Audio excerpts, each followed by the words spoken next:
Where all my originals at? Time for you to stand up. Oh yeah, doing this.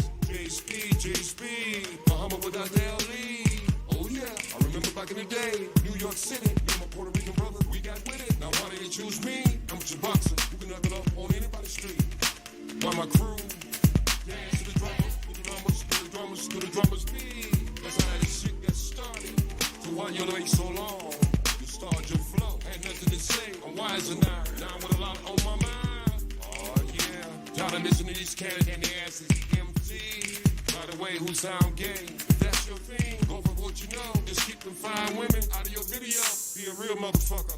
Claim your own gene. Stop disrespecting the African queen. You can say it if you like. I'm hating on the LGBT. I live to let live. Some things don't have a goddamn thing to do with me. If you think I'm lying, look up my family tree. We are the Alpha and Omega of this planet.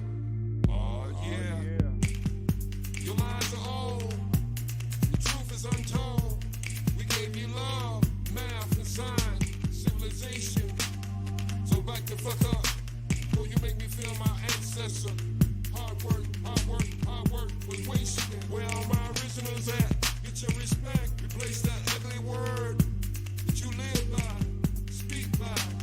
Disrespect your mother, your brother, your sister. Replace it with the original Alpha, Omega of this planet. And as we stand, all evil should fall.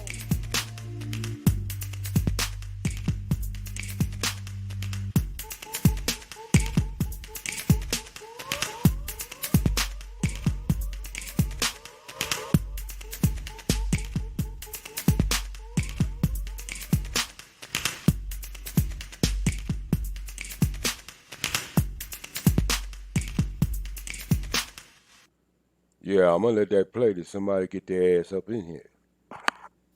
Yeah, it's 9 o'clock and I was on time. You know what I mean? SPWD Speed bringing it to you. I told you I'm gonna let it play again and somebody come up in here. SPWD Speed, 95 degrees in the shade. I ain't sweating. Oh yeah, I remember back in the day, New York City, me and my Puerto Rican brother, we got with it. Now why did you choose me? I'm a boxer, who can knock it up on anybody's street. Why my crew, dance to the drummers, to the drummers, to the drummers, to the drummers beat. That's how this shit got started. So why you wait so long? You start your flow, had nothing to say. I'm wiser now, now with a lot on my mind. Oh yeah, y'all done listen to these cats and their asses empty. By the way, who sound gay? If that's your thing, go for what you know. Just keep them fine women out of your video. Be a real motherfucker. Claim your own gene. Stop disrespecting the African queen. You can say it if you like. I'm hating on the LGBT. I live to let live. Some things don't have a goddamn thing to do with me. If you think I'm lying, look up my family tree. We are the Alpha and Omega of this planet. Oh yeah. Your lies are old. The truth is untold. We gave you love, math, and science, civilization. So back the fuck up. Before you make me feel my ancestor. Hard work was wasted. Where all my originals at? Get your respect. Replace that ugly word that you live by, speak by. Disrespect your mother, your brother, your sister. Replace it with the original Alpha, Omega of this planet. And as we stand, all evil should fall.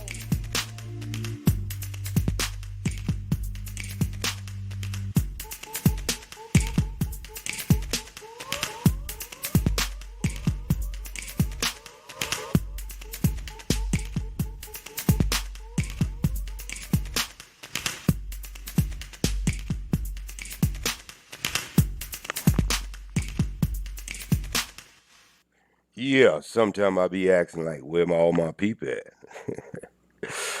Oh, let's see what's going on here. That's right. Let's see. It's 4 after the hour. East Coast. It's probably 4 after 12 right about where you at. Especially up in Connecticut, New Jersey, New York, Chicago. What time it is? Where you at? Detroit. You know we got you in the house. Don't worry about it. Ohio, Cleveland. I don't never call that out, but I'm going to call it out tonight. That's what I do.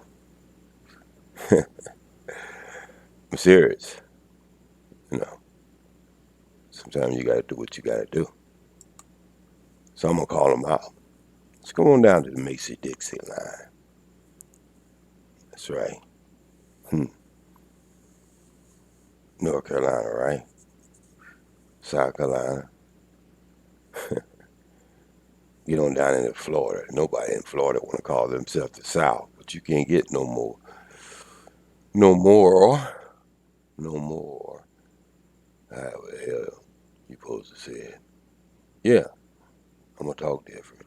Come from a different generation, geographical area, everything. Sometimes you go find people who speak like me.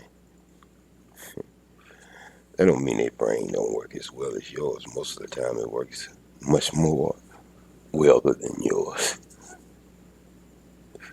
You just let the language twist you up. But anyway, I don't know, it was about 213, 218. I'm pretty sure it was 218. Talking about weird things that happen. Yeah, weird things that happen. I think some lady married a 300-year ghost. Now, I'm trying to figure out, what did they meet? Serious, what did they meet? Where the hell do you meet a 300-year ghost? And how do you know he's telling you his right age? He could be 400 years. But I guess when you find something, as weird as it may be, man, whew, I guess the only thing you can call that is real love.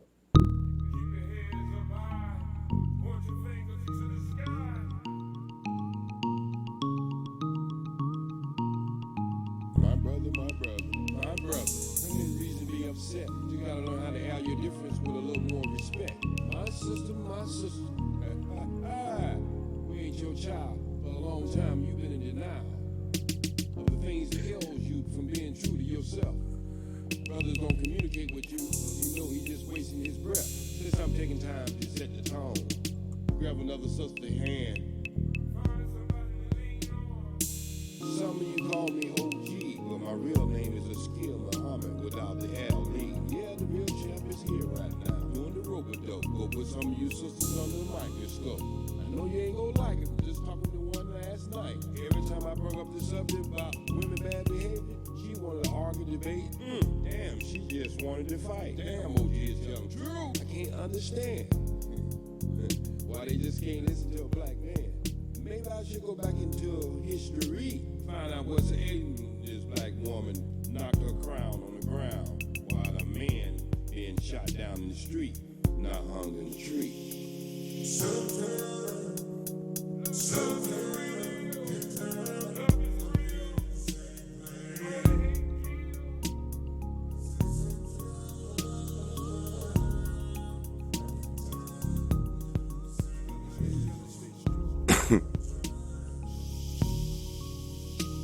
It took him 500 years to do this to you. Made you hate your man, but most important, made you hate yourself too. Now some of you won't agree with what I just said. That you black and proud with that European hairstyle?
Yeah, sometimes, even if you're in love, you get tired of being in the same space. You know what I mean? I guess I guess it might be better to admire somebody than love them, because I think love is just what do we really call that? I mean, when it comes to all of it, what do we really? I mean, what do it really mean? It's vague. When you admire somebody, I don't think it's as vague as uh, when you love someone. I mean, I can't even speak on it. 60 years old, I have love, but I have, if I want to use that term, but I ain't never been in love with nobody, and that's just the way it is. It's not that I tried not to or I tried to. It's just that admiring somebody, I'm gonna use that term. Hell, it has to come freely. Seriously. Sometimes, in the old chase game, you're chasing something, but you got to figure out why you're chasing it. I guess when you do that, your expectation is whatever you think, and whatever you think about that person is making you chase them. Most of it, when it comes to men's part, is it's about sex. In the end game, all of it comes out to be about sex. Ain't nobody gonna get with no woman just to be a friend. Well, I know it happens some, and some people take you to the extreme conversation to prove to you how much is based on nothing but friendship.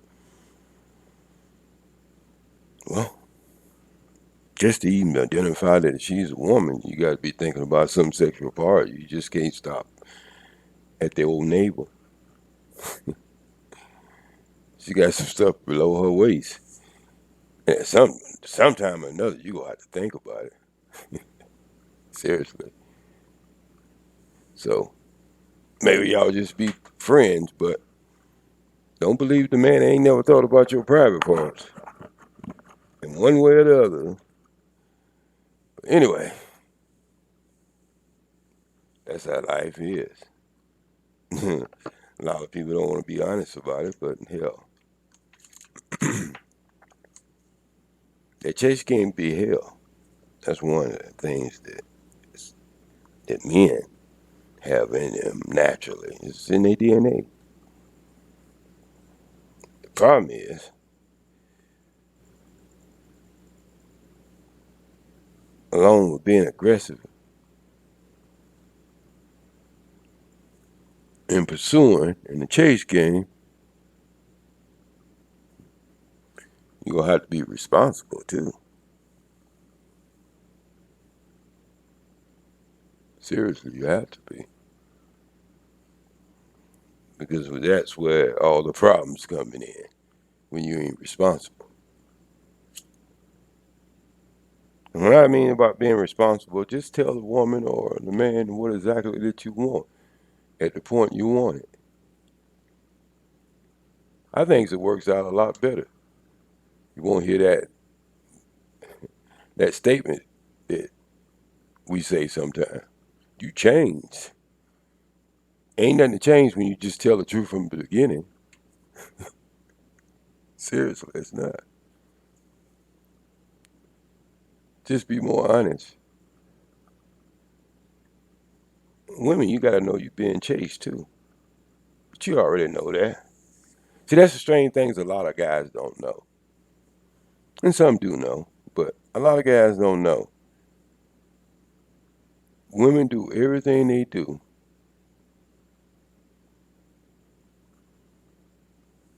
regardless of them thinking of it consciously or self-consciously.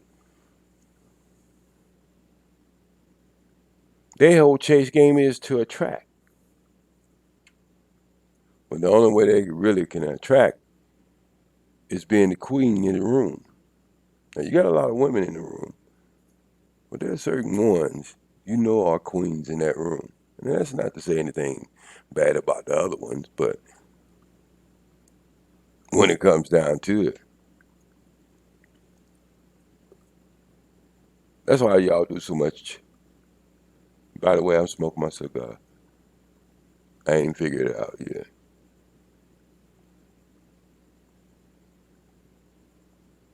But y'all know who it is. The women really know who it is. You ever sit back and check out how women stare each other down when they coming in? Like you be sitting at the front door and there's an entrance way and women be coming in, or you just could be sitting out in the crowd. You can see a woman walking up and just don't look at the woman walking up. Look at the expression of the women who's looking at her. Women size women up real quick. They want to know where they stand at. Just like men, we do the same thing. We look around for our competition. Some of us just don't have the gift of gab, though. Have a one-minded conversation. Can't switch up, can't change the game. That's okay, too. I ain't pointing no hands at nobody. I ain't trying to. I'm just trying to tell you the games of life. A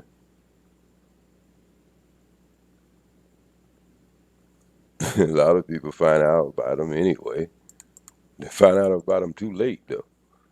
That's the problem. Be like, shit. If I had known some of the things I know back in the day, man, things would have been a little different.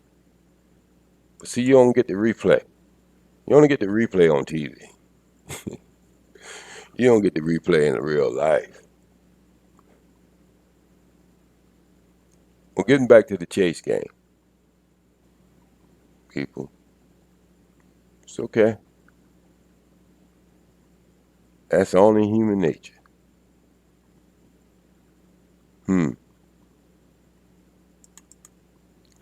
See what I'm trying to do here. Oh, yeah. It was something I was going to say.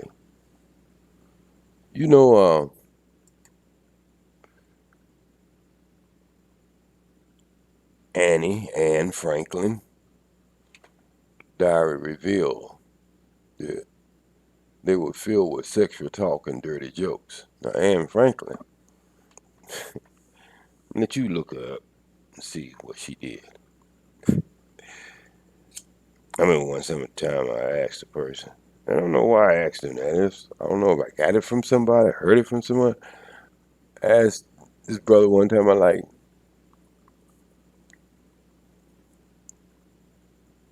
how many eggs in a dozen? For some reason, he couldn't figure that shit out. He just couldn't figure it out. I wonder how many people can't figure that out. It's an easy thing, but all right, do it catch you? You have a brain fart? Do you just, what is it?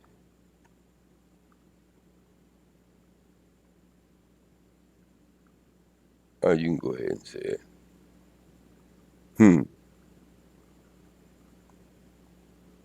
I tell you what I do. I went on a water diet. First of the before the first of the year. I'm getting ready to go on a different one. I know I've been saying it for a while, but I was going through some stuff. But So Mars be having a good what Mars be having a good Made it. 8th day of that water fast of 16 days. Look, lost 17 pounds. Feeling real good. Look, feeling real good. I'm telling you. I feel so good. And man, I don't have no hunger pains or none of that. After the 5th day, that usually go away anyway. But anyway, played a little basketball yesterday and ran about a half a mile and walked a half a mile. So get my little strength back, even with the water. It's like, it's just healing my body. That's all I can say. Look, on my last post I said I didn't like make my videos perfect. Yeah, and I mean that. I like to talk to you natural. actually try to anyway, as much as I can, even with my southern accent. But some of you said I didn't work in Hollywood. Well, you know what you can do. The thing you have to do is Google my name. But anyway, I would have made it big in Hollywood. Hadn't been for that motherfucker Samuel Jackson. You know, he said motherfucker before I said it on film. I think he stole my line. But anyway, hey, what can I do? Forget Samuel Jackson. I'm going from Denzel now.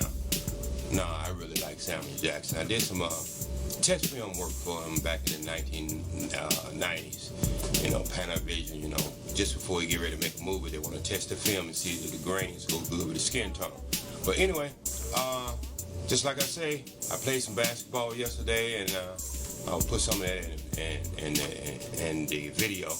And I want to say, this has been an experience for me. This has been a journey for me for the last 30 years. I'm 60 years old, and you will never, ever see another human being 60 years old do the things I do. And it's not because they can't do it. It's just like I say, they won't change their diet. I'm trying to live 125 to 150 years old, and I ain't talking about bent over with no damn cane neither. I'm talking about doing it, you know what I mean? I expect to play basketball till at least I'm 90 years old. On the court. What? Competition. But anyway, till the next time, it's been a groove, but I got to move because the clock on the wall said that's all. And Samuel? No, I ain't coming out to Samuel no more. Matter of fact, you know what? I don't need Denzel. I don't need to come out to him neither. What's that new guy in the Panther? I'm coming for his ass. I'm going to be one of his villains in this next movie. Check me out. I'm going to work for it. All right. Have a good one. Have a good week. And I'll see you somewhere in 8 days. Okay.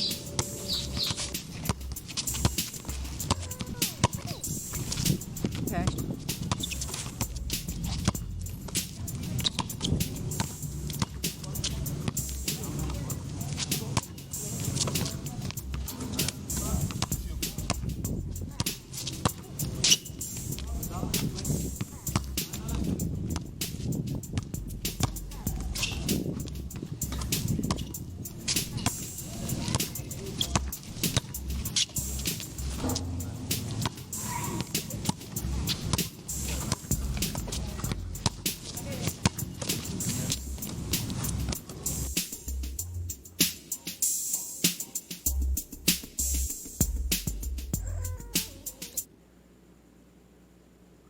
All right. Yeah, but that playing tonight basketball, 90 years old, that shit might be out. I mean, it sounds good, but I don't think I want to play no game shit like that. Serious. That was cool though. That water fast, you know, it had me right. I don't know why this thing is.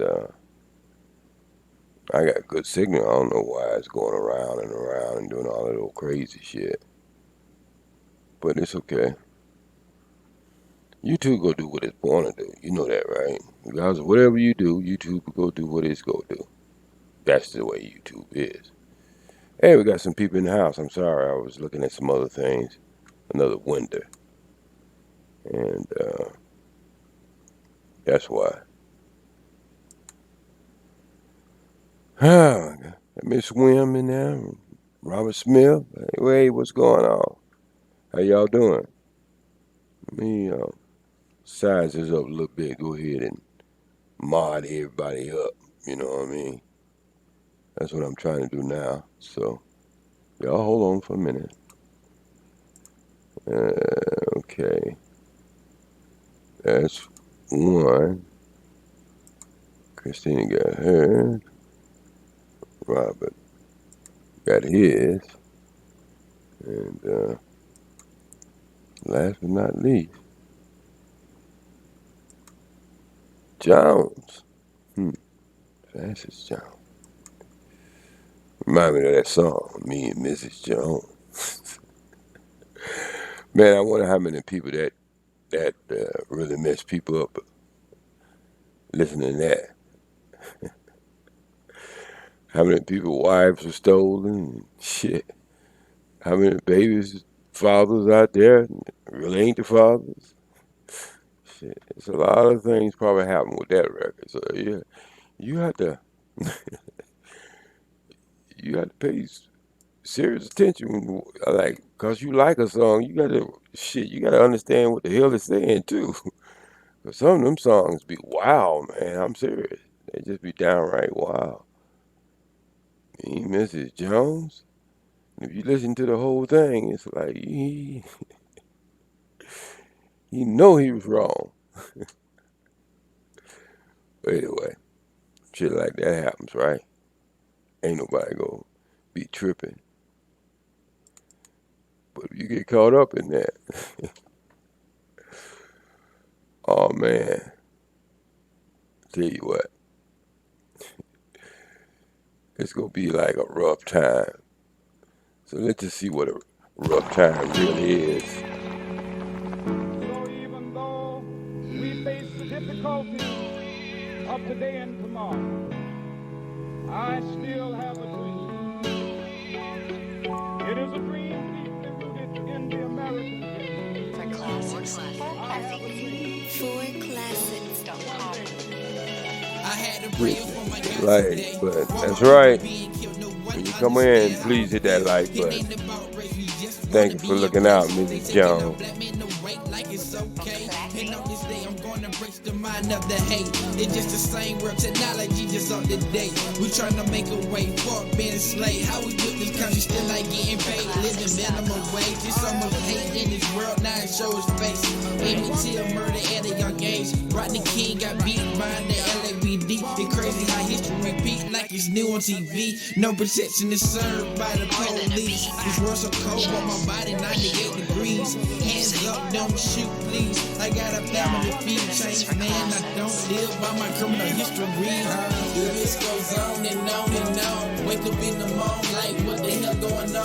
Tell me your dream, it ain't no one alone. Hands up, don't shoot, I don't need no harm. Martin Luther had a dream, but we can't keep calm. A lot of pain is suffering, but my hand feel numb. Mama told me change the world, but it's pain in my palm. And I'ma keep it going until this world be alone. So, well, I'ma go on and take initiative to get up on this microphone and tell you like it is. It's like my platform, so I'ma use it to ask how you go enforce a law but then abuse it, huh? But then expect people to abide by it. When the main ones who swore up on their hearts say they wouldn't lie about it. I hit on the rise, brutally taking innocent lives. So many families crying because they baby's dying. And I can't help but shed tears when I see that video. When that baby girl seen her daddy get killed. He was cooperating, but yet his life was taken. So if you think I'm wrong for being cautious, you mistaken. Cause I'ma stand up and fight for my people. I'ma be a man and exercise the right of my people. Why they treating us like everything we do is just illegal? Cause in some people's eyes, if we ain't white, then we ain't equal. Hey, just one, just. on and on and on. Wake up in the morning like what the hell going on? Tell me your dream, it ain't no one alone. Hands up, don't shoot, I don't need no harm. Martin Luther had a dream, but we can't keep calm. A lot of pain is suffering, but my hand feel numb. Mama told me change the world, but it's pain in my palm. And I'ma keep it going till this world be alone. So, Let's see it together. This is our hope.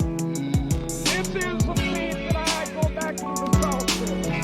With this faith, we will be able to hew out of the mountain of despair a stone of hope. With this faith, More than a beat. we will be able to transform the Music. Thanks for the compliment on the song. That's my son made this right here. He made it for me about 3 or 4 years ago. And I run across it one day and I was like, dang, why did I listen to this the first time he gave it to me? But I did, but I guess I was into something else. And I enjoyed it too. This will be the day when all the thoughts For classics. we land of liberty of the outbreak. Land where my father's side, land of the Classic. from every mountainside. Let freedom ring and if America be a great nation, this must become true. So let freedom ring from the prodigious hilltops of New York. Let freedom ring from the mighty mountains of New York. Let freedom ring from the hiking Alleghenies of Pennsylvania. Let freedom ring from the snow-capped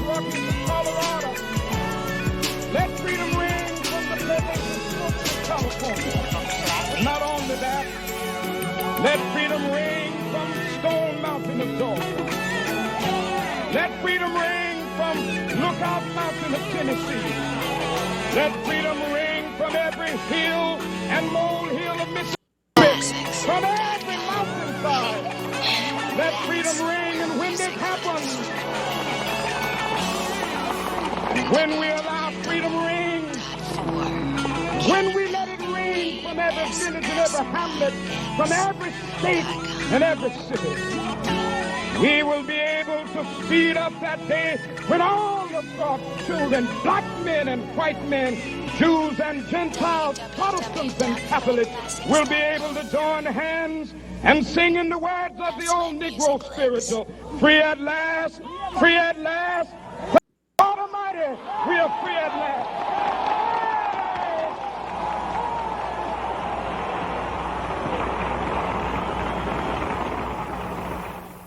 Man, Martin was serious, wasn't it? Well, I'm saying, when you listen to that, you're like, damn, Martin was like, but, you know, as we do things, we get better with it. I mean, I ain't saying that it wasn't real good, but I'm just saying there's some things in there could have made some white people a little upset, especially when he said the little black boy holding a little white girl hand. I'm pretty sure there's some people out there got mad at that, especially at that time when he made this speech. But, you know, hey, I guess you got to do what you got to do. Can't worry about it, but, you know, y'all just be conscious of what you're talking about sometimes and where you at and what it might mean to somebody else. You know, maybe that part could have been replaced. You know, I'd rather see the black man and the black woman holding the hand of the world and making it better. That wouldn't have made nobody mad. You know, not really, you know. But at that time, you were like, well, this is why we were saying we didn't really want to integrate with y'all, because y'all might want my little girl. You know, that's what was that movie made back then? One of the first movies ever been seen in the White House, Birth of a Nation. That was the whole movie was based on. Y'all might don't know that. Maybe you do know it. I don't know what you know. But, yeah, I would have. But you got to respect Martin, because he was willing to die for what he believed.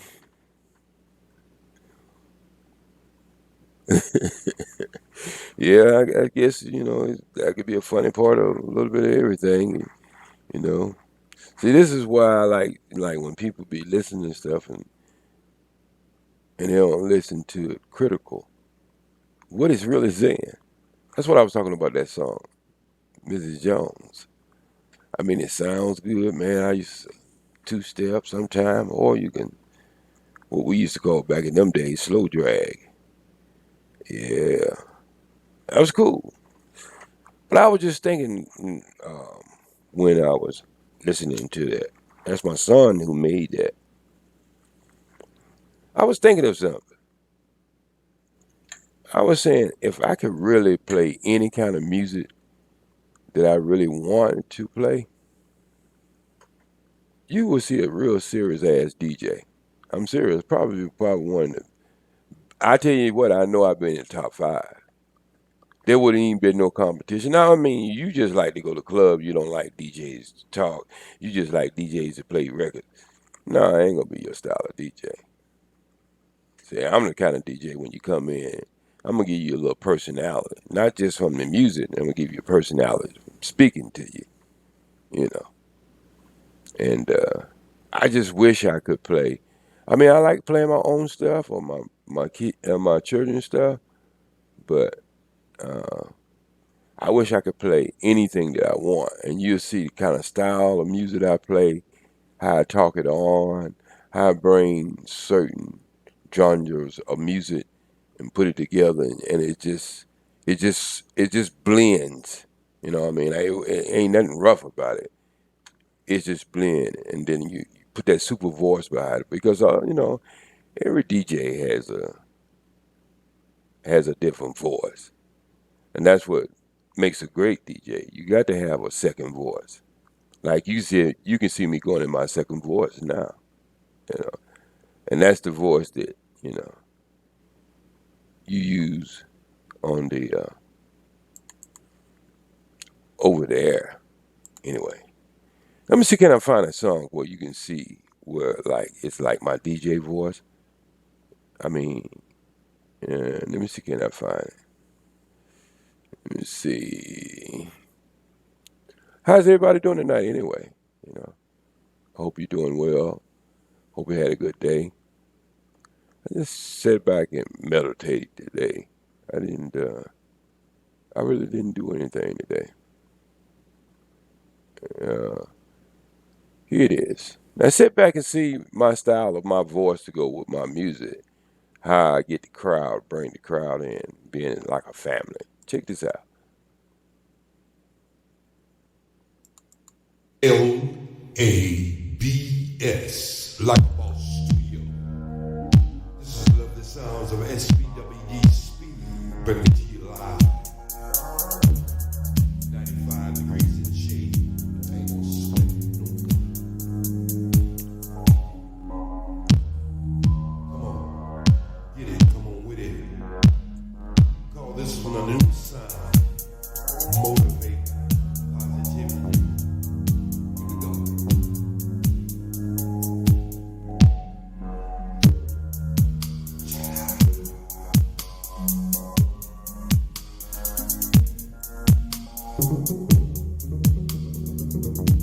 See, in my lifetime, I don't got more bad things that happen to me you would ever have happen to you.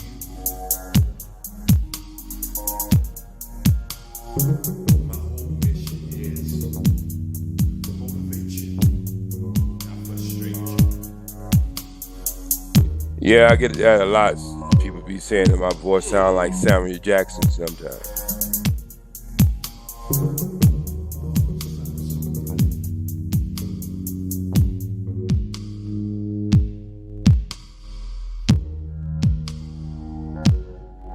You ever had a day things is not working out for you? Take one step back. You the architect of your own happiness and your own misery.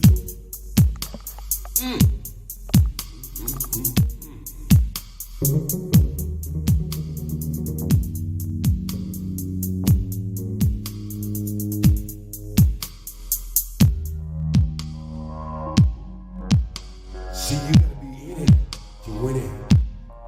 That's right, come on with it. Everything is about choice. This is going out for all the ladies and all the fellas out there. Got somebody not treating you right? Take a look in the mirror and learn how to treat yourself right. Sometimes you'll go left when you're supposed to go right.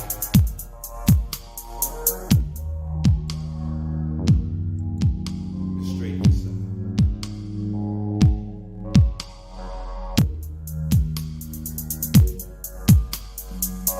And for you young people out there, we pass it the baton to you.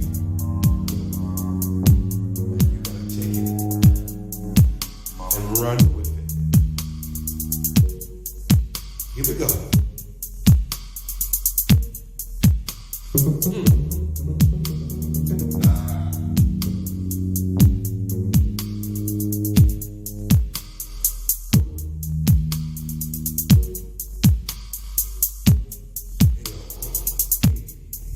Yes. Like a boss studio. Something to motivate you, not frustrate you.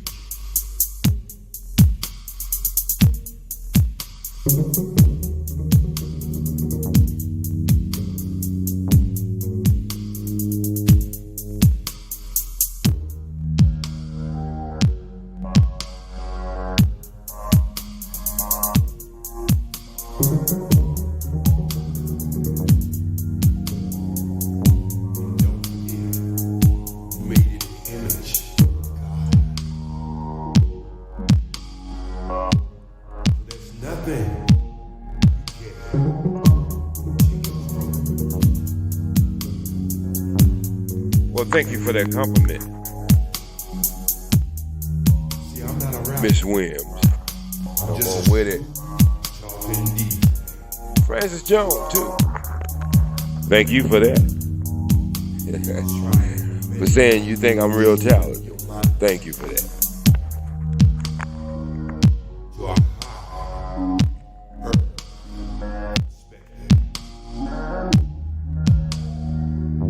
I did all the music to this, and you gotta understand, I didn't start learning how to do music about 5 years ago. I never took any classes. I just learned it on my own. I don't call it doing music. You know what I call it? I call it putting sounds together. Because I play each instrument, but it's played through a keyboard, the drums, everything. It's original for me. Now I call this one It's On You, because when it really comes down to it, that's exactly what it is. It's on you. Now some people might want to say something different, but it's all about your choices and being accountable for what you choose. That's why it's so amazing sometimes when I hear people say, when you don't vote, you ain't got no voice. Nah, hell no. I think you got it reversed. You the one out there choosing. And once something is chosen, you can't complain about it because you did choose, even if your candidate didn't win. But the ones who didn't go out there and waste their time voting, they can say what the hell they want to say. You know. So we might have the bigger voice when we don't participate in something we already know what the outcome is going to be. Now you can choose to do it if you want to. I mean, that's up to you. Because just like I say, it's all up to you. But I know what works for me. And I just wanted to share that.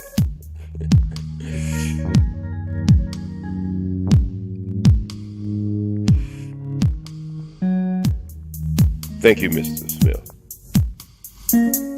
Robert agrees along with you. Miss Jones, Francis Jones. See, I started out doing this way back in the day. When I was 16 years old. I was working in a nightclub.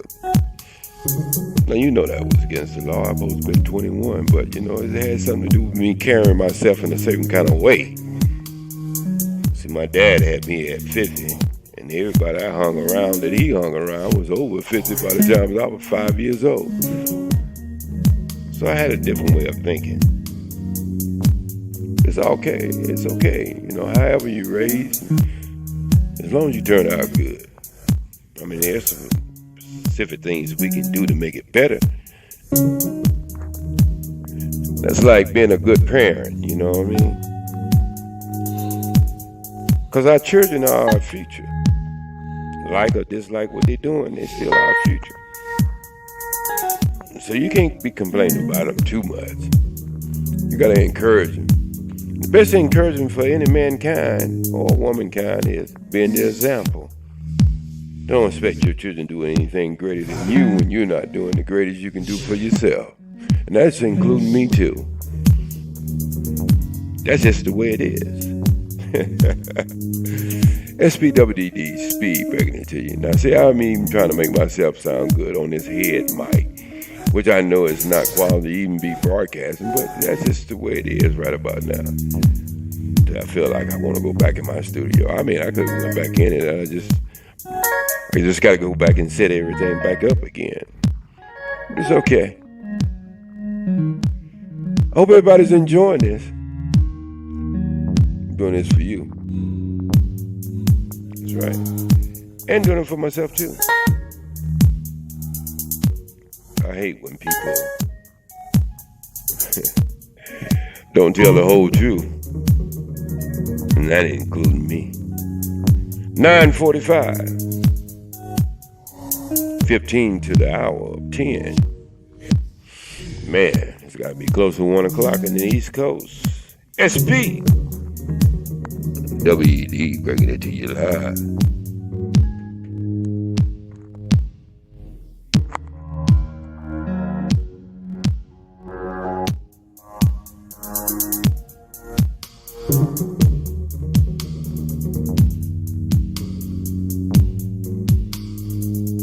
I think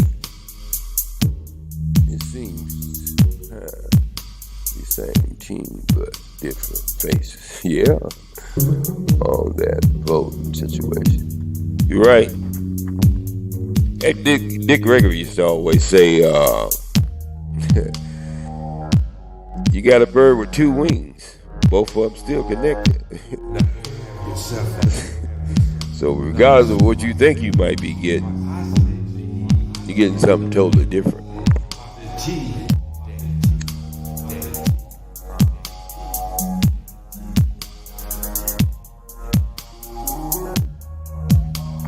And I know we're in that survival mode.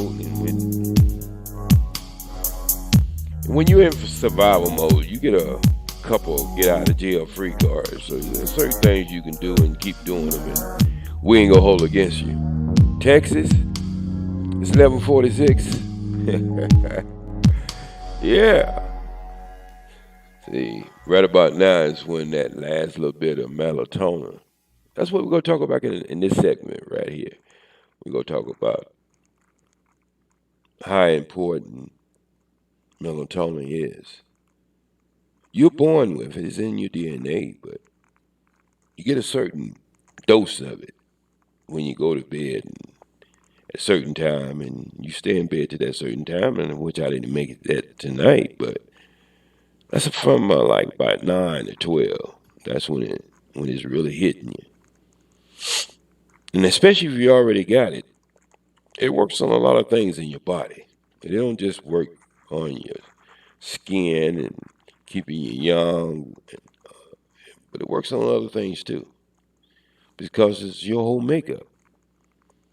So get some sleep in between them two times sometimes, and even though you might not stay, sleep all night, but you go see some difference. Another way, and as my friend Dick used to say all the time, Mr. Gregory, the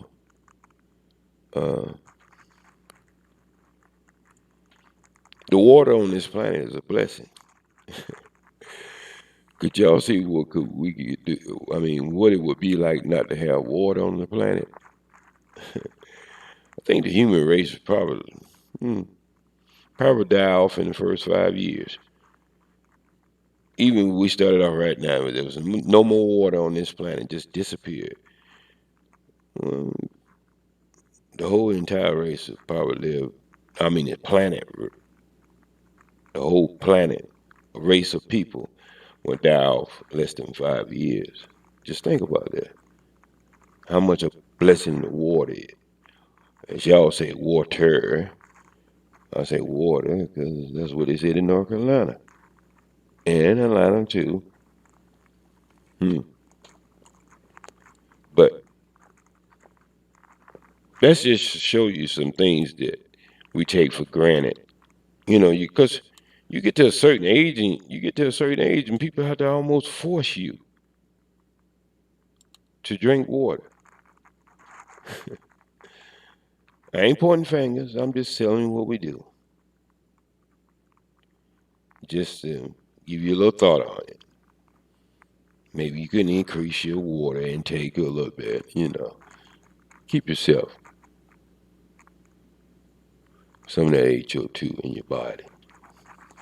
You'll be all right. Matter of fact, drink 3 glasses of water to any other thing you drink. So if you decide to drink something else, make a bet with yourself you're going to have to drink 3 glasses of water with it. And I guarantee you'll be all right. Alabama in the house, okay? Yeah, down in Alabama. That's what that ain't that where Wilder's at? I think that's where he's from. Now, he might be somewhere else, but he's down in that area, Mississippi, Alabama. He's in that area. I just hope he get another trainer if he go decide to fight that guy again. I mean, I know Mark Berglund. I know him very well. Boy's fast, and He didn't do too much weaving and bobbing. He just turned his shoulder to shoulder. That's how he ducked punches. He had that kind of style. Wilder don't have the skill level as far as the speed that Mark Breland had. Because I remember one time we sparred, man. I don't even think I got a lick in. I think we sparred for about 2 minutes, and I was like, nah, man. But, I was middleweight. Might have been walking in on a light heavyweight at that time.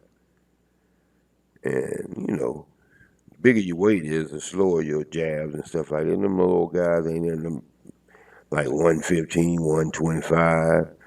Little guys right there look like, they be swinging so fast, but punches really don't hurt you, but it's just, you take a beating. Wilder got a style. I pretty much put him in the ring with anybody with just power. He pretty much go win the fight. But he should have known when he fought that guy, I think from, let me see. Trying to figure out where this guy was from. Might have been from Cuba. He might have been from somewhere. Forgot, but he's supposed to be a real scientific type fighter. This is going to be the last thing I say about this. And I seen some weakness in Wilder then that he needed to, because you ain't going to always get in there with guys who just want to punch with you. You'll get in there with guys with some science behind them who come in there with a different fight, and then you have to hope that you go get that power punch in. They so fast, they see it coming, anytime it can land, but most of the time they ready to go with it and not to it, not just stand still or go to it. They go move away from it. So even when you make contact, they already know it's coming. So sometimes you gotta do certain things to set that power punch up. But anyway, getting back to water and melatonin. The most important herb that you can, herb or whatever you want to call it, you can take. It's a herb that's going to give you iron. That's just one of the things that we can't get enough of it here. I don't know if we call it deficient in it because it ain't up to a certain level, but sarsaparilla is one of the greatest source for iron, and it don't lock you up. Or, for a lot of women, they can't take iron. So y'all ain't gonna know how I'm supposed to know all this. They can't take iron, but a certain kind of iron, if they do, it makes them constipated. And so they have to move around iron and try to get the right one. So, but sarsaparilla don't do that to women. You can take your full doses with it, and it don't give you constipation. Men, it's great for you. You get so much energy. People don't understand we're electrical beings. In an electrical being, you got to have some kind of conductor where the electrical current can travel through. And so, more iron you have in your body, more connection you have, and the faster your blood get to moving around, and your signals to your brain and spinal cord get to moving around, because you got enough iron in your body conducting, and then it does other things too. Read up on iron and you'll see what I'm talking about. But sarsaparilla is one of the greatest sources of iron. There's other things too, and I'll get to that somewhere in the near future, but I'm giving you some 3 basic things that you can do, you can incorporate in what you're already doing now. And it's going to make you feel better. No ifs, ands, or buts about it. I like making people feel better because, hell, I like feeling better myself. Who wants to walk around and feel bad? Shit. That would be, man, that would be a crazy ass life. I'm not saying it don't happen, but I'm saying if some things you got to know to avoid, not to even, what I'm trying to say here. avoid in life. You gotta know where you at. And when your body getting into that, what we call,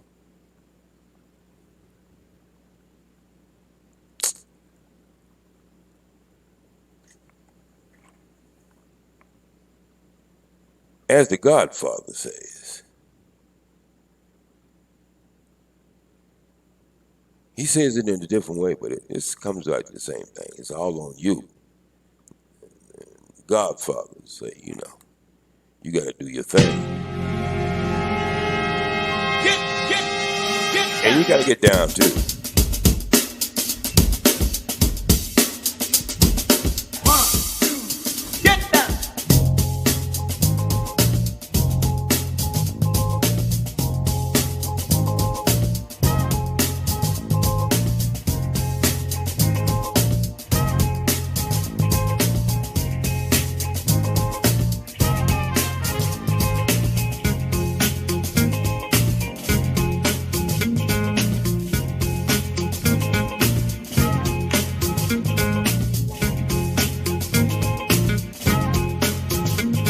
Yesterday sold, the days gold, and he called himself the Godfather of all.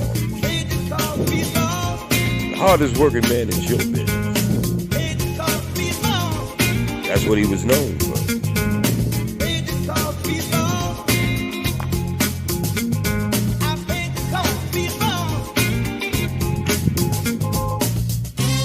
Say it pays the cost to be the boss.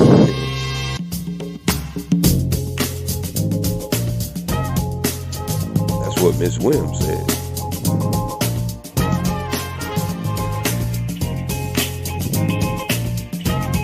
But as I was saying, yesterday's gold, today's soul. We don't do this anymore. All the music sounding now like it came from one angle, Motown. It has that Motown. Now, don't get me wrong, I love Motown. You don't want all your music sounding like that. See, what Motown did was take a lot of the soul out of the music. They didn't want artists who sound just downright soul. They wanted artists who could cross over.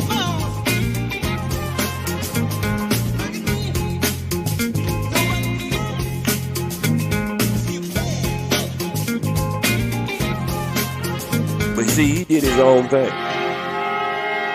He put all the beats on one. And if you just do a history of James Brown, how many different artists played with him. Everything from Boosie. Think about Boosie the rubber. Boosie, as wild as he was, at one time he played for James Brown.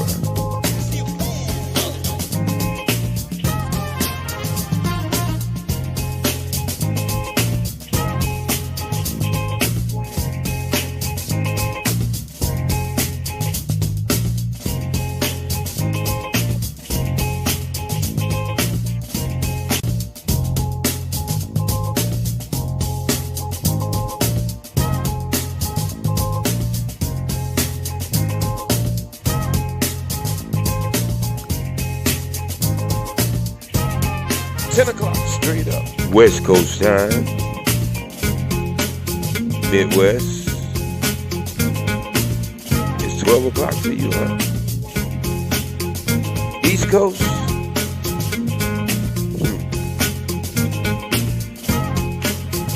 1 o'clock.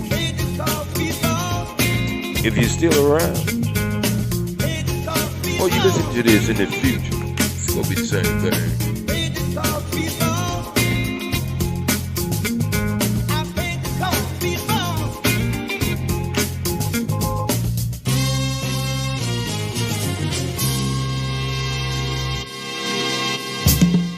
Somebody give me some help. Yeah, just the sounds of Mr. Godfather himself. You know, that's what he called himself.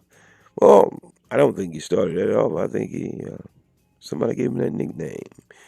So, but he was, if you never got to see him perform, I was privy to being able to not only see him perform, but I seen him in a concert before, and then he was on Living Color, and man, he performed. I mean, he couldn't do everything he was doing when he was real young, but he gave you a little glance of what he, what he could do. And so, yeah, that's the Godfather of Soul. Ain't nobody gonna be like the Godfather of Soul, the hardest working man in show business. He gonna take everything and show you what real showmanship is. And as I was saying, all our music, let me get out of my DJ voice. All our music sounded like it's coming out of one genre of music. I don't care if it's rap or whatever, all the voices. It's so crossed over now. You don't get to hear that real, what I call the spiritual side of black tone. We make some tones. I mean, we have changed the way the world look at music. But we only benefited from it from the time we was on top of the charts. And especially if you don't own your own song, somebody else owns it. Some other publishing company owns it. But it's yours. You get residuals from it, but you don't get them real big ones. So I don't know. I think media is so offering you so much quality and software now that we should be having a lot of different types of music. I mean, just black people ourselves that. But everything is so commercial now. Everything is trying to cross over, you know. If you're making a piece of music and you're making a certain sound for a particular group, or you're trying to make it where everybody like it, well, that's not even real life. Think about it. Everybody you meet ain't gonna like you. That don't make you no bad person. But I mean, just as we live, when you meet people, ain't it shit? You go find some people don't like you, and they ain't really per se but hi to you. Like, I don't like that person. So how can you make a piece of music already in your head, or how you gonna sing it, what kind of music you want to put your voice on? You already made it in your head. You're making it from a crossover type mindset. Won't you just be you? And if you make good music, they go hear it. It's not like it's 1970s, 60s, or 50s, or 80s, or 90s. You can do so much with a laptop now. You don't have to wait for somebody to tell you what kind of music. Just be yourself. When I play my music, I know it don't sound like nobody else's music. When I make my music, I know it's different. I know when I put my sounds together, it's different. It don't make it no better. It don't make it worse. It's just different. I'm glad it sounds the way. I mean, some people, they say they don't like the sound. Well, that's okay. There's a lot of different genre of music. I don't like sounds in it. But you got to understand who you are. Find yourself. And work on the things you like to do in life. Just take time for that. Give back to yourself. Find something you like to do and do it. In whatever way you got to do it. Sometimes you might not be able to do things you might, I don't know what it might be, but just say it's something you like to do and you can't physically do it. But that's a good time to get you a console and get you a game or something that do that. Whatever you wanted to do, they got all different types of things out. I started falling in love with the keyboard due to the fact they say when you play music notes, and I should have known this. It's in my DNA. I'm probably just pulling it out, but I did hear it from someone else. music notes playing the piano and keyboard and stuff like that, it retains information retains better in your brain because you are exercising. Because you're using your muscle memory only for your brain to hear a certain sound when you can close your eyes and you still can play it right. No different with your eyes open. You don't have to look down or anything. You know where your hand's supposed to be and everything. So, just make your own music. Sing the way you like to sing. Shoot, I remember sometimes I used to be singing country. I like, okay, well, why I'm doing this? Well, my dad was a truck driver. He listened to a bunch of country music. That's why hell, you know. But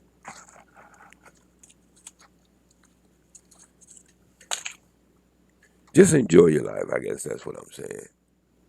Them three things: water. You got to remember the other two, and if you don't, you gonna have to go back and listen to it again.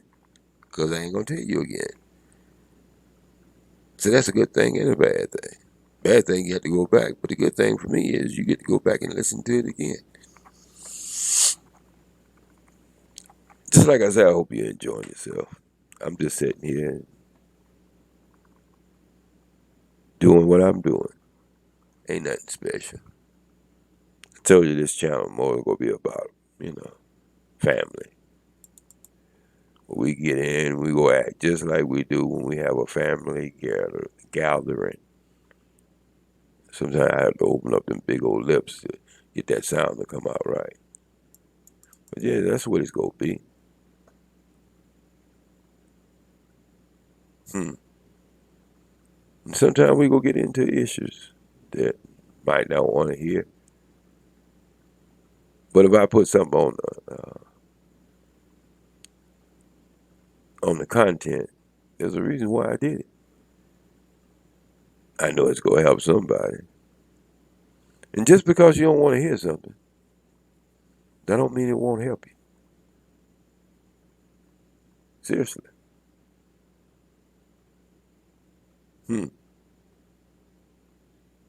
Now,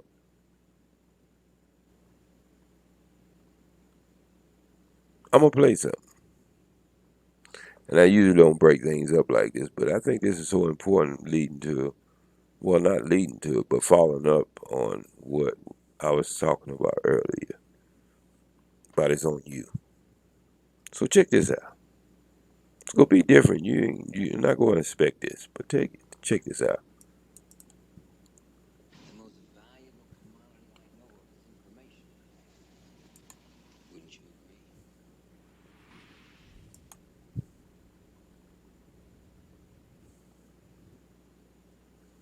All right, it's coming.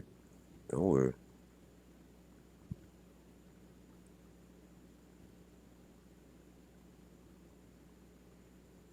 At least I thought it was. I always be low. I don't know why.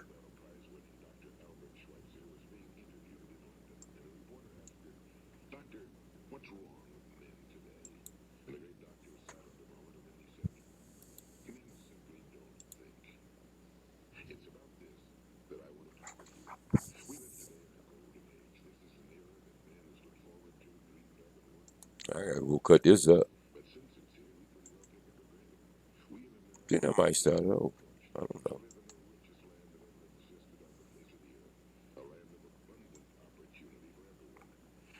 I don't know why that's so low though.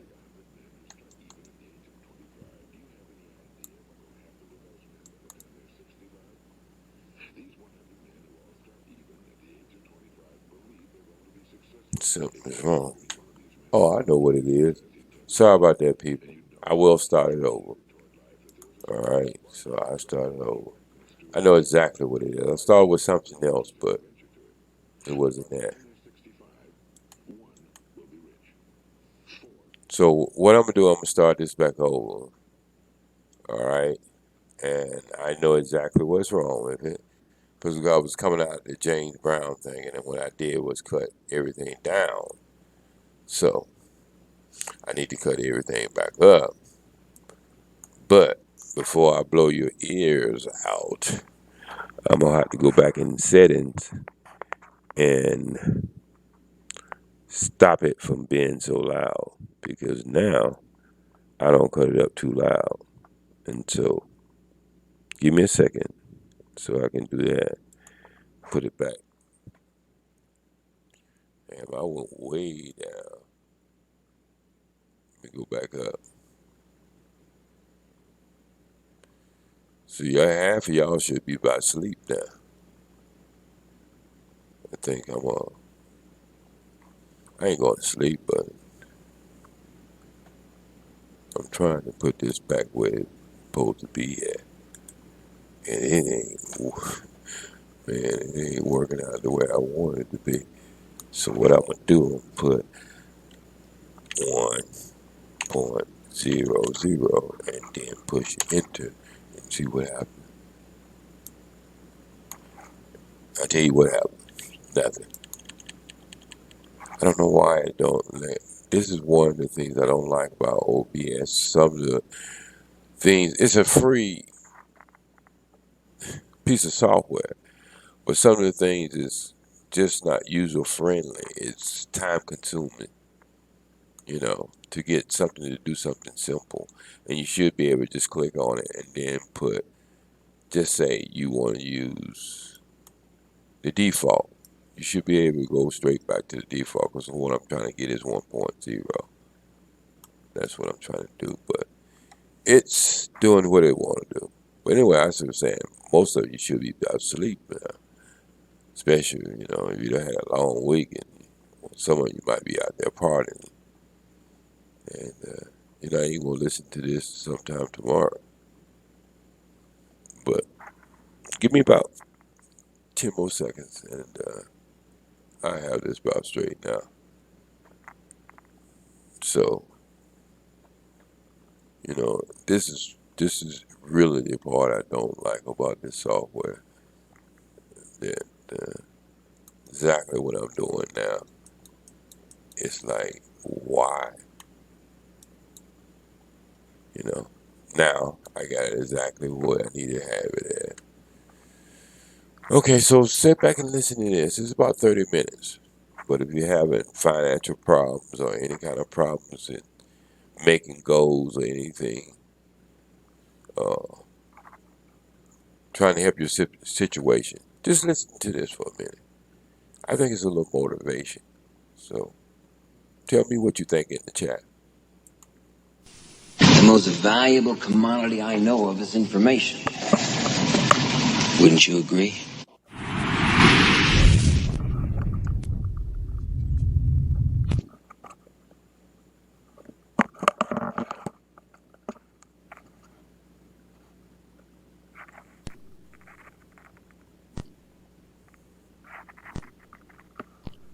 I'd like to tell you about the strangest secret in the world.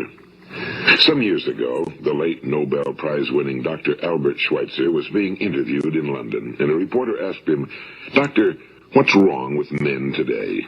And the great doctor was silent a moment, and then he said, "Men simply don't think." It's about this that I want to talk with you. We live today in a golden age. This is an era that man has looked forward to, dreamed of, and worked toward for thousands of years. But since it's here, we pretty well take it for granted. We in America are particularly fortunate to live in the richest land that ever existed on the face of the earth, a land of abundant opportunity for everyone. But do you know what happens? Well, let's take 100 men who start even at the age of 25. Do you have any idea what will happen to those men by the time they're 65?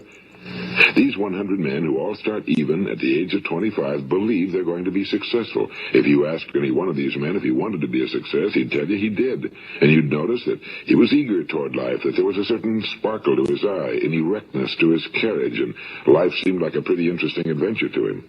But by the time they're 65, 1 will be rich. 4 will be financially independent.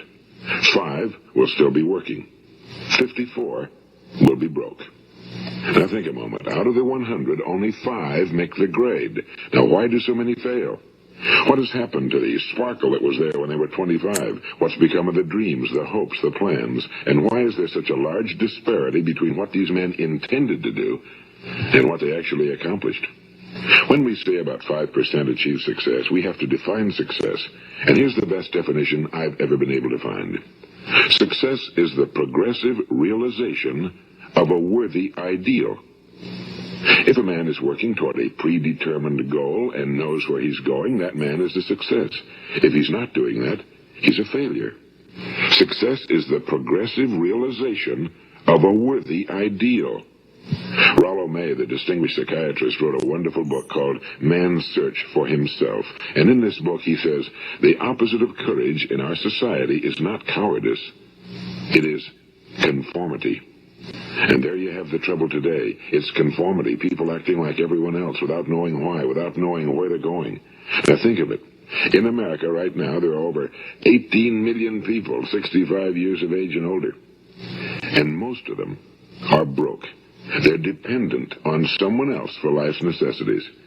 Now, we learn to read by the time we're 7. We learn to make a living by the time we're 25. Usually by that time, we're not only making a living, we're supporting a family. And yet, by the time we're 65, we haven't learned how to become financially independent in the richest land that has ever been known. Why? We conform. And the trouble is that we're acting like the wrong percentage group, the 95 who don't succeed. Now, why do these people conform? Well, they really don't know. These people believe that their lives are shaped by circumstances, by things that happen to them, by exterior forces. They're outer-directed people. A survey was made one time that covered a lot of men, working men, and these men were asked, why do you work? Why do you get up in the morning? 19 out of 20 had no idea. If you ask them, they'll say, well, everyone goes to work in the morning, and that's the reason they do it, because everyone else is doing it. Now, let's get back to our definition of success. Who succeeds? The only person who succeeds is the person who is progressively realizing a worthy ideal. He's the person who says, I'm going to become this, and then begins to work toward that goal.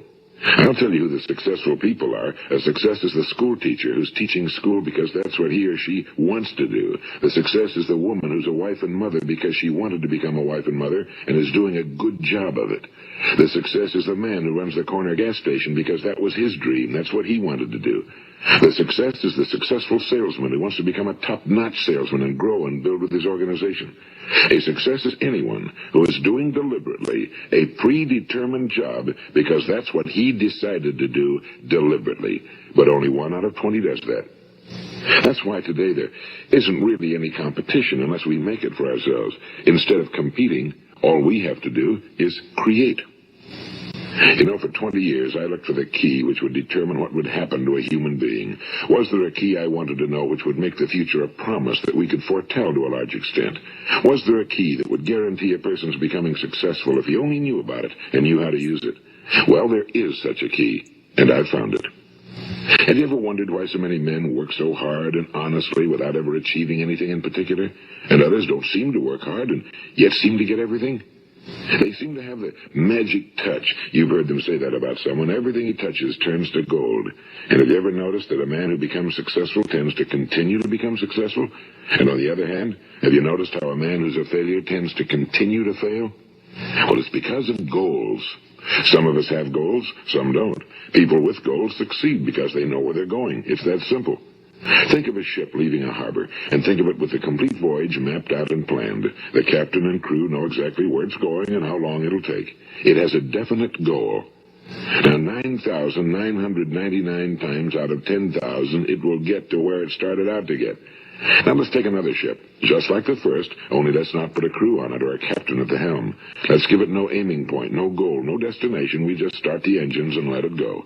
I think you'll agree with me that if it gets out of the harbor at all, it will either sink or wind up on some deserted beach, a derelict. It can't go anyplace because it has no destination and no guidance, and it's the same with a human being. Take the salesman, for example.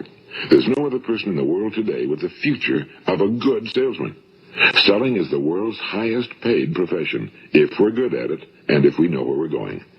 Every company needs top-notch salesmen, and they reward those men. The sky's the limit for them. But how many can you find? Someone once said the human race is fixed, not to prevent the strong from winning, but to prevent the weak from losing. The American economy today can be likened to a convoy in time of war. The entire economy is slowed down to protect its weakest link, just as the convoy had to go at the speed that would permit its slowest vessel to remain in formation. That's why it's so easy to make a living today. It takes no particular brains or talent to make a living and support a family today. So we have a plateau of so-called security, if that's what a person is looking for. But we do have to decide how high above this plateau we want to aim. Now let's get back to the strangest secret in the world, the story that I wanted to tell you today. Why do men with goals succeed in life and men without them fail? Well, let me tell you something which, if you really understand it, will alter your life immediately. If you understand completely what I'm going to tell you from this moment on, your life will never be the same again. You will suddenly find that good luck just seems to be attracted to you. The things you want just seem to fall in line, and from now on you won't have the problems, the worries, the gnawing lump of anxiety that perhaps you've experienced before. Doubt, fear, well, they'll be things of the past. Here's the key to success and the key to failure. We become what we think about. Now let me say that again. We become what we think about. Throughout all history, the great wise men and teachers, philosophers and prophets have disagreed with one another on many different things. It's only on this one point that they are in complete and unanimous agreement. Listen to what Marcus Aurelius, the great Roman emperor, said. A man's life is what his thoughts make of it. Disraeli said this. Everything comes if a man will only wait. I brought myself by long meditation to the conviction that a human being with a settled purpose must accomplish it, and that nothing can resist a will that will stake even existence for its fulfillment. Ralph Waldo Emerson said this, a man is what he thinks about all day long. William James said, the greatest discovery of my generation is that human beings can alter their lives by altering their attitudes of mind. And he also said, we need only in cold blood act as if the thing in question were real, and it will become infallibly real by growing into such a connection with our life that it will become real. It will become so knit with habit and emotion that our interest in it will be those which characterize belief. And he also said, if you only care enough for a result, you will almost certainly attain it. If you wish to be rich, you will be rich. If you wish to be learned, you will be learned. If you wish to be good, you will be good. Only you must then really wish these things and wish them exclusively, and not wish at the same time 100 other incompatible things just as strongly. In the Bible, you read in Mark 9:23, if thou canst believe, all things are possible to him that believeth. My old friend Dr. Norman Vincent Peale put it this way. This is one of the greatest laws in the universe. Fervently do I wish I had discovered it as a very young man. It dawned upon me much later in life, and I found it to be one of the greatest, if not my greatest discovery outside of my relationship to God. The great law, briefly and simply stated, is that if you think in negative terms, you will get negative results. If you think in positive terms, you will achieve positive results. That is the simple fact, he went on to say, which is at the basis of an astonishing law of prosperity and success. In 3 words, believe and succeed. William Shakespeare put it this way, our doubts are traitors and make us lose the good we oft might win by fearing to attempt.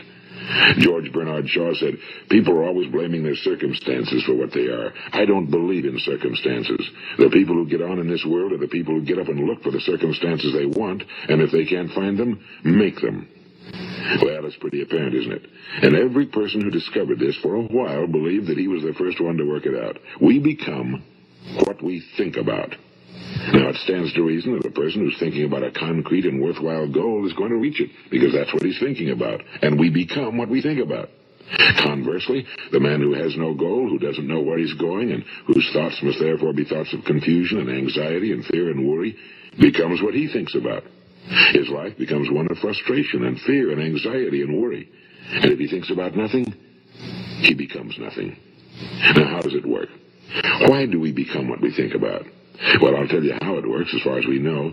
Now, to do this, I want to tell you about a situation that parallels the human mind. Suppose a farmer has some land, and it's good fertile land. Now, the land gives the farmer a choice. He may plant in that land whatever he chooses. The land doesn't care. It's up to the farmer to make the decision. Now remember, we're comparing the human mind with the land because the mind, like the land, doesn't care what you plant in it. It will return what you plant, but it doesn't care what you plant.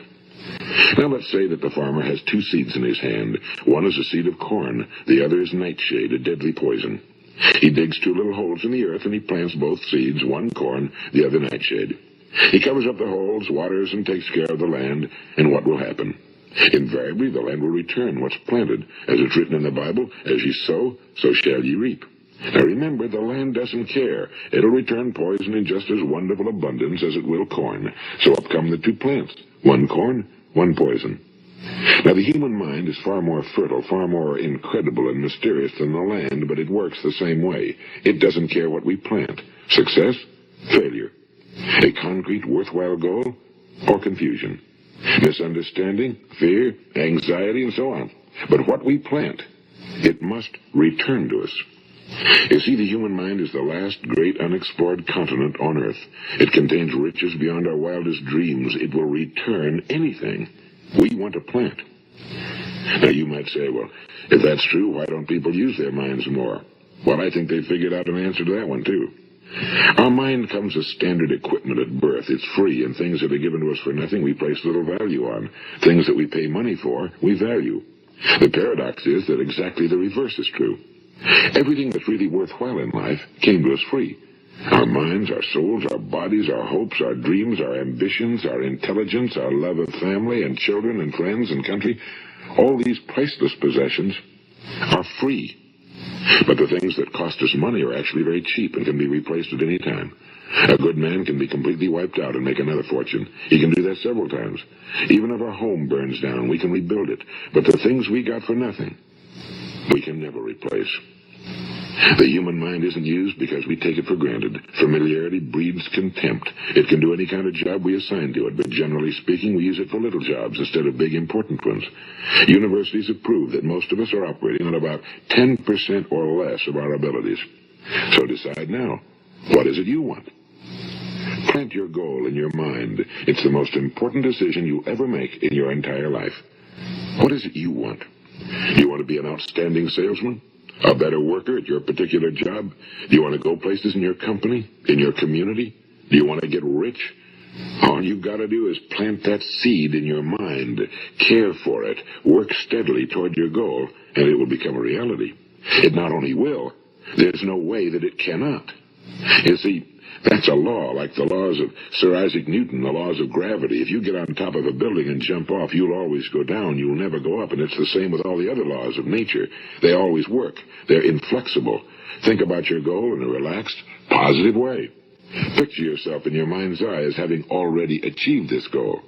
See yourself doing the things you will be doing when you've reached your goal. Ours has been called the phenobarbital age, the age of ulcers and nervous breakdowns and tranquilizers. At a time when medical research has raised us to a new plateau of good health and longevity, far too many of us worry ourselves into an early grave, trying to cope with things in our own little personal ways, without learning a few great laws that will take care of everything for us. These things we bring on ourselves through our habitual way of thinking. Every one of us is the sum total of his own thoughts. He is where he is because that's exactly where he really wants to be, whether he'll admit that or not. Each of us must live off the fruit of his thoughts in the future, because what you think today and tomorrow, next month and next year, will mold your life and determine your future. You're guided by your mind.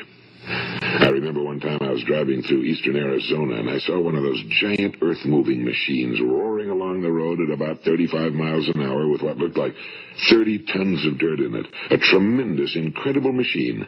And there was a little man perched way up on top with the wheel in his hands guiding it. And as I drove along, I was struck by the similarity of that machine to the human mind. Just suppose you're sitting at the controls of such a vast source of energy. Are you going to sit back and fold your arms and let it run itself into a ditch? Or are you going to keep both hands firmly on the wheel and control and direct this power to a specific, worthwhile purpose? It's up to you. You're in the driver's seat. You see, the very law that gives us success is a two-edged sword. We must control our thinking. The same rule that can lead a man to a life of success, wealth, happiness, and all the things he ever dreamed of for himself and his family. That very same law can lead him into the gutter. It's all in how he uses it, for good or for bad. This is the strangest secret in the world. Now, why do I say it's strange, and why do I call it a secret? Actually, it isn't a secret at all. It was first promulgated by some of the earliest wise men, and it appears again and again throughout the Bible, but very few people have learned it, understand it. That's why it's strange, and why for some equally strange reason it virtually remains a secret. I believe that you could go out and walk down the main street of your town and ask one man after another what the secret of success is, and you probably wouldn't run into one man in a month who could tell you. Now, this information is enormously valuable to us if we really understand it and apply it. It's valuable to us not only for our own lives, but the lives of those around us, our families, employees, associates, and friends. Life should be an exciting adventure. It should never be a bore. A man should live fully, be alive. He should be glad to get out of bed in the morning. He should be doing a job he likes to do because he does it well. One time I heard Grove Patterson, the great late editor-in-chief of the Toledo Daily Blade, make a speech, and as he concluded his speech, he said something I've never forgotten. He said, "My years in the newspaper business have convinced me of several things. Among them, that people are basically good, and that we came from someplace, and we're going someplace. So we should make our time here an exciting adventure. The architect of the universe didn't build a stairway leading nowhere." And the greatest teacher of all, the carpenter from the plains of Galilee, gave us the secret time and time again. As ye believe, so shall it be done unto you. I've explained the strangest secret in the world and how it works. Now, on this side, I want to explain how you can prove to yourself the enormous returns possible in your own life by putting this secret to a practical test. I want you to make a test that will last 30 days. It isn't going to be easy, but if you'll give it a good try, it will completely change your life for the better. Now, back in the 17th century, Sir Isaac Newton, the English mathematician and natural philosopher, gave us some natural laws of physics which apply as much to human beings as they do to the movement of bodies in the universe. And one of these laws is that for every action, there is an equal and opposite reaction. Simply stated, as it applies to you and me, it means we can achieve nothing without paying the price. The results of your 30-day experiment will be in direct proportion to the effort you put forth. To be a doctor, you must pay the price of long years of difficult study. To be successful in selling, and remember that each of us succeeds to the extent of his ability to sell. Selling our families on our ideas, selling education in schools, selling our children on the advantages of living the good and honest life, selling our associates and employees on the importance of being exceptional people. To, of course, the profession of selling itself. But to be successful in selling our way to the good life, we must be willing to pay the price. Now, what is that price? Well, it's many things. First, it's understanding emotionally, as well as intellectually, that we literally become what we think about, that we must control our thoughts if we're to control our lives. It's understanding fully that as ye sow, so shall ye reap. Second, it's cutting away all fetters from the mind and permitting it to soar as it was divinely designed to do. It's the realization that your limitations are self-imposed and that the opportunities for you today are enormous beyond belief. It's rising above narrow-minded pettiness and prejudice. And third, it's using all your courage to force yourself to think positively on your own problem, to set a definite and clearly defined goal for yourself, to let your marvelous mind think about your goal from all possible angles, to let your imagination speculate freely upon many different possible solutions, to refuse to believe that there are any circumstances sufficiently strong to defeat you in the accomplishment of your purpose, to act promptly and decisively when your course is clear, and to keep constantly aware of the fact that you are, at this moment, standing in the middle of your own acres of diamonds, as Russell Conwell used to point out. And fourth, save at least 10% of every dollar you earn. It's also remembering that no matter what your present job, it has enormous possibilities if you're willing to pay the price. Now let's just go over the important points in the price each of us must pay to achieve the wonderful life that can be ours. It is, of course, worth any price. 1, you will become what you think about. 2, remember the word imagination and let your mind begin to soar. 3, courage. Concentrate on your goal every day. 4, save 10% of what you earn. And 5, action. Ideas are worthless unless we act on them. Now, I'll try to outline the 30-day test I want you to make. Keep in mind that you have nothing to lose by making this test and everything you could possibly want to gain. There are 2 things that may be said of everyone. Each of us wants something, and each of us is afraid of something. I want you to write on a card what it is you want more than anything else. It may be more money. Perhaps you'd like to double your income or make a specific amount of money. It may be a beautiful home. It may be success at your job. It may be a particular position in life. It could be a more harmonious family. Each of us wants something. Now write down on your card specifically what it is you want. Make sure it's a single goal and clearly defined. You needn't show it to anyone, but carry it with you so that you can look at it several times a day. Think about it in a cheerful, relaxed, positive way each morning when you get up. And immediately you have something to work for, something to get out of bed for, something to live for. Look at it every chance you get during the day and just before going to bed at night. And as you look at it, remember that you must become what you think about, and since you're thinking about your goal, you realize that soon it will be yours. In fact, it's yours really the moment you write it down and begin to think about it. Look at the abundance all around you as you go about your daily business. You have as much right to this abundance as any other living creature. It's yours for the asking. Now we come to the difficult part. Difficult because it means the formation of what is probably a brand new habit, and new habits are not easily formed. Once formed, however, it will follow you for the rest of your life. Stop thinking about what it is you fear. Each time a fearful or negative thought comes into your consciousness, replace it with a mental picture of your positive and worthwhile goal. And there'll come times when you'll feel like giving up. It's easier for a human being to think negatively than positively. That's why only 5% are successful. You must begin now to place yourself in that group. For 30 days, you must take control of your mind. It will think about only what you permit it to think about. Each day for this 30-day test, do more than you have to do. In addition to maintaining a cheerful, positive outlook, give of yourself more than you've ever done before.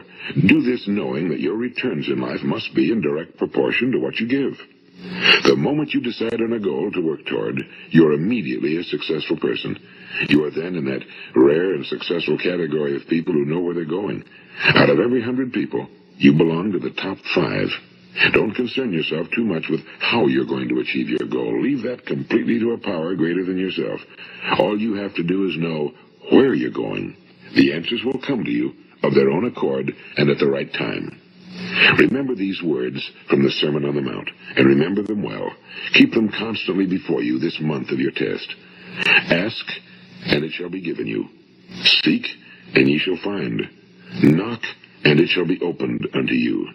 For every one that asketh receiveth, and he that seeketh findeth, and to him that knocketh it shall be opened. It's as marvelous and as simple as that. In fact, it's so simple that in our seemingly complicated world, it's difficult for an adult to understand that all he needs is a purpose and faith. For 30 days, do your very best. If you're a salesman, go at it as you've never done before, not in a hectic fashion, but with the calm, cheerful assurance that time well spent will give you the abundance in return you deserve and want. If you're a homemaker, devote your 30-day test to completely giving of yourself without thinking about receiving anything in return, and you'll be amazed at the difference it makes in your life. No matter what your job, do it as you've never done it before for 30 days. And if you've kept your goal before you every day, you'll wonder and marvel at this new life you've found. Dorothea Brand, the outstanding editor and writer, discovered it for herself and tells about it in her fine book, Wake Up and Live. Her entire philosophy is reduced to the words, act as though it were impossible to fail. She made her own test with sincerity and faith, and her entire life was changed to one of overwhelming success. Now, you make your test for 30 full days. Don't start your test until you've made up your mind to stick with it. You see, by being persistent, you're demonstrating faith. Persistence is simply another word for faith. If you didn't have faith, you'd never persist. If you should fail during your first 30 days, by that I mean suddenly find yourself overwhelmed by negative thoughts, you've got to start over again from that point and go 30 more days. Gradually, your new habit will form until you find yourself one of that wonderful minority to whom virtually nothing is impossible. And don't forget the card. It's vitally important as you begin this new way of living. On one side of the card, write your goal, whatever it may be. On the other side, write the words we've quoted from the Sermon on the Mount. Ask, and it shall be given you. Seek, and ye shall find. Knock, and it shall be opened unto you. Nothing great was ever accomplished without inspiration. See that during these crucial first 30 days, your own inspiration is kept at a peak. And above all, don't worry. Worry brings fear, and fear is crippling. The only thing that can cause you to worry during your test is trying to do it all yourself. Know that all you have to do is hold your goal before you. Everything else will take care of itself. Remember also to keep calm and cheerful. Don't let petty things annoy you and get you off course. Now, since making this test is difficult, some will say, why should I bother? Well, look at the alternative. No one wants to be a failure. No one really wants to be a mediocre individual. No one wants a life constantly filled with worry and fear and frustration. Therefore, remember that you must reap that which you sow. If you sow negative thoughts, your life will be filled with negative things. If you sow positive thoughts, your life will be cheerful, successful, and positive. Now, gradually, you have a tendency to forget what you've heard on this recording. Play it often. Keep reminding yourself of what you must do to form this new habit. Gather your whole family around at regular intervals and listen to what's been said here. You know, most men will tell you that they want to make money without understanding the law. The only people who make money work in a mint. The rest of us must earn money. This is what causes those who keep looking for something for nothing or a free ride to fail in life. The only way to earn money is by providing people with services or products which are needed and useful. When you make amount of money, it may be a beautiful home. It may come to you so that you can look at it several times a day. Think about it in a cheerful, relaxed, positive way each morning when you get up. And immediately you have something to work for, something to get out of bed for, something to live for. Look at it every chance you get during the day and just before going to bed at night.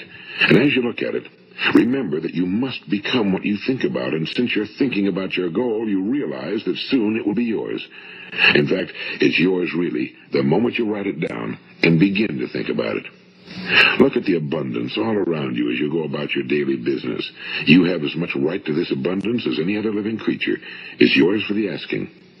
Now we come to the difficult part. Difficult because it means the formation of what is probably a brand new habit, and new habits are not easily formed. Once formed, however, it will follow you for the rest of your life. Stop thinking about what it is you fear. Each time a fearful or negative thought comes into your consciousness, replace it with a mental picture of your positive and worthwhile goal. And there will come times when you'll feel like giving up. It's easier for I had to play negatively this than again. positively. That's But why it's only very 5% important. are successful. You must begin now to place yourself in that group. For 30 days, you must take control of your mind. It will think about only what you permit it to think about. Each day for this 30-day test, do more than you have to do. In addition to maintaining a cheerful, positive outlook, give of yourself more than you've ever done before. Do this knowing that your returns in life must be in direct proportion to what you give. The moment you decide on a goal to work toward, you're immediately a successful person. You are then in that rare and successful category of people who know where they're going. Out of every 100 people, you belong to the top 5. Don't concern yourself too much with how you're going to achieve your goal. Leave that completely to a power greater than yourself. All you have to do is know where you're going. The answers will come to you of their own accord and at the right time. Remember these words from the Sermon on the Mount, and remember them well. Keep them constantly before you this month of your test. Ask, and it shall be given you. Seek, and ye shall find. Knock, and it shall be opened unto you. For every one that asketh receiveth, and he that seeketh findeth, and to him that knocketh it shall be opened. It's as marvelous and as simple as that. In fact, it's so simple that in our seemingly complicated world, it's difficult for an adult to understand that all he needs is a purpose and faith. For 30 days, do your very best. If you're a salesman, go at it as you've never done before, not in a hectic fashion, but with the calm, cheerful assurance that time well spent will give you the abundance in return you deserve and want. If you're a homemaker, devote your 30-day test to completely giving of yourself without thinking about receiving anything in return, and you'll be amazed at the difference it makes in your life.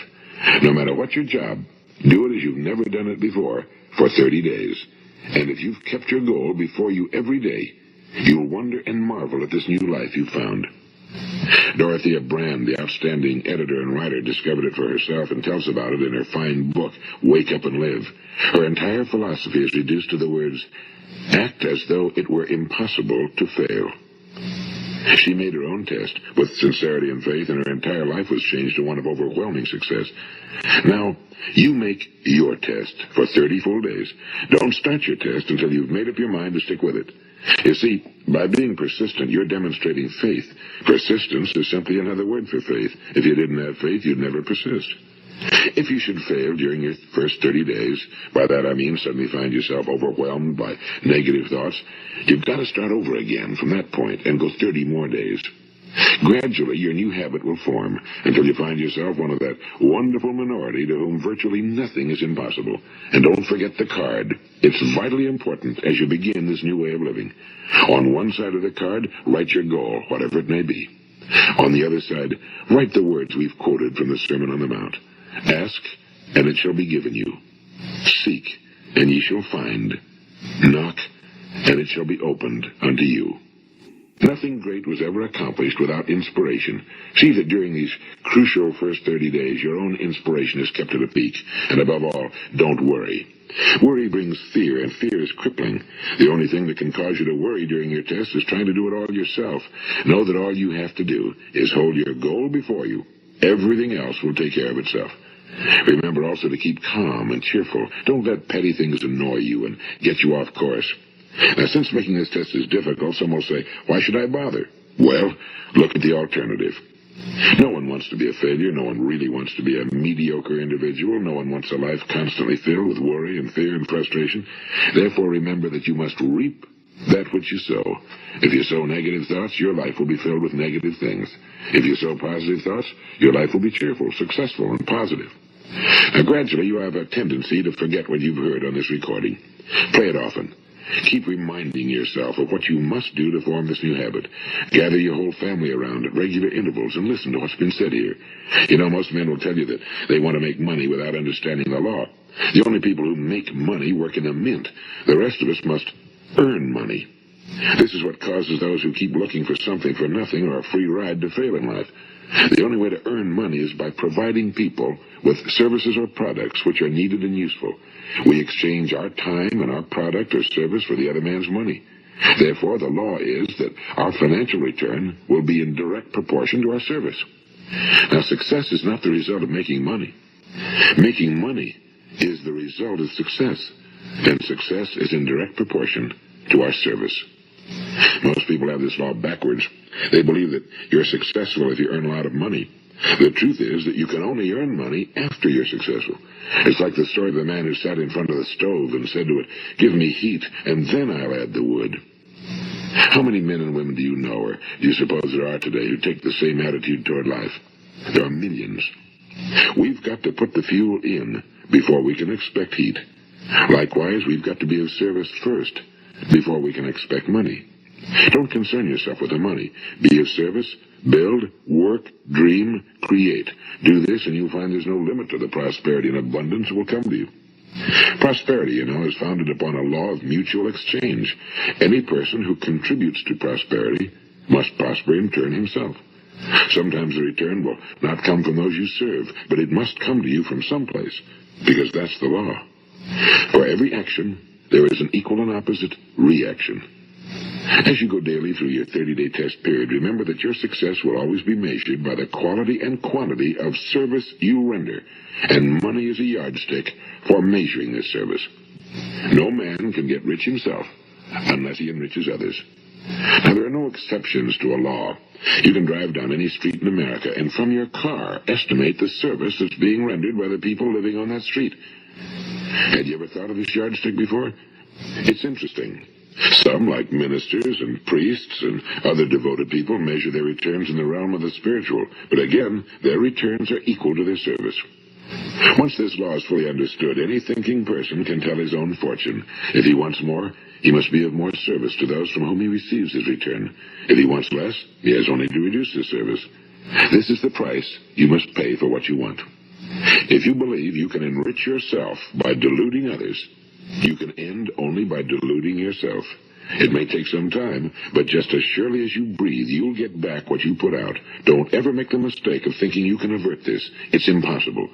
The prisons and the streets where the lonely walk are filled with people who tried to make new laws just for themselves. We may avoid the laws of man for a while, but there are greater laws that cannot be broken. An outstanding medical doctor recently pointed out 6 steps that will help you realize success. 1. Set yourself a definite goal. 2. Quit running yourself down. 3.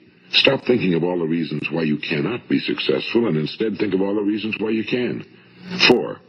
Trace your attitudes back through your childhood and try to discover where you first got the idea you couldn't be successful, if that's the way you've been thinking. 5.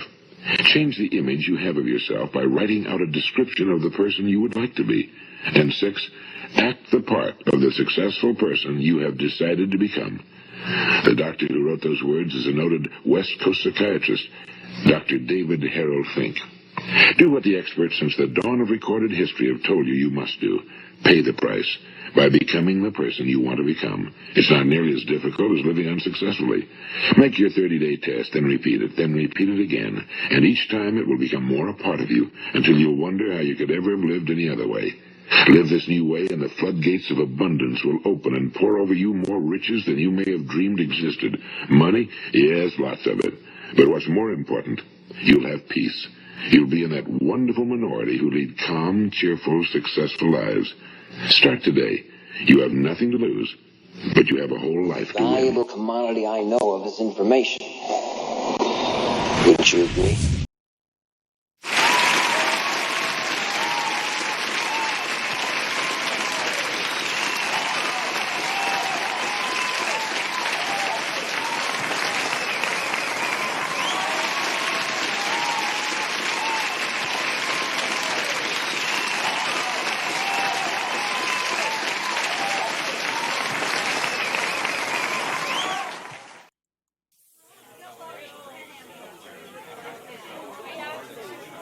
Flight 892 is now boarding. All passengers, please proceed to the gate. Flight 892 is now boarding. All passengers, please proceed to the gate. All passengers, please fasten your seatbelt. This is your pilot speaking. J Speed. I'll be in control.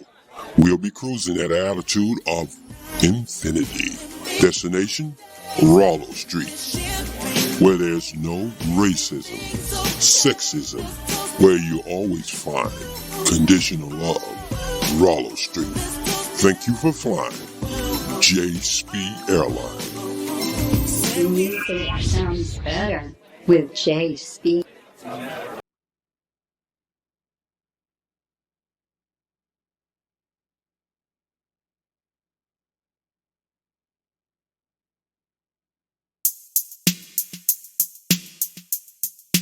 This going out for all the fellas who got a good woman in their life.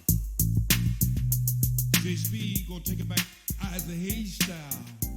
Hey fellas, there's something I want to tell you. If you got a good woman in your life and she's in love, there's certain things you gotta do. Sometimes you gotta cut off that TV. Cut it off, brother. Put that iPhone in another room. Take the love of your life. Give her a surprise honeymoon. Surprise honeymoon. You gotta tell her, I got 12 hours of darkness. Baby, I wanna spend that time loving you. J-Speed, you are a smooth brother. We will watch the sunrise, baby. Turning the sky blue. Brother, go turn the sky blue. Now watch the smile on her face. I'm just a simple man, just trying to say I love you. See, I'm not a person who can sing a song, but if I could, it would sound something like this.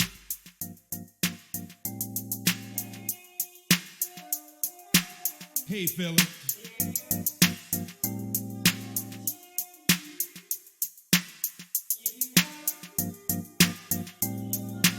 Treat her like a queen.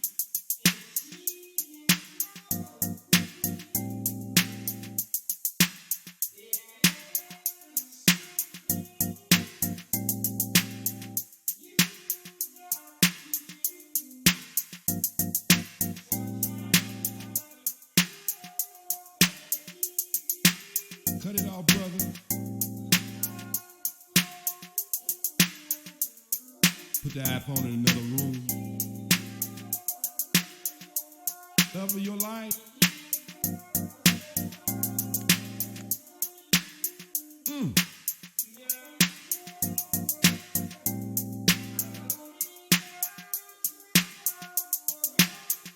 Probably got 12 hours of dark. Oh, baby.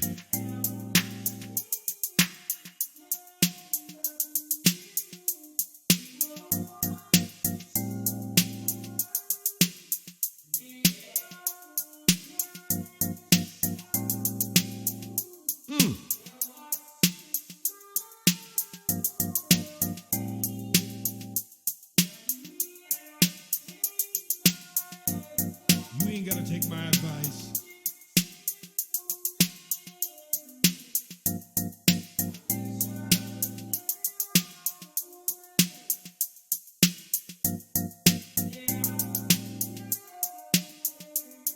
Tell this woman he's in love. Now, fellas, I can't tell you no more. You gotta figure it out.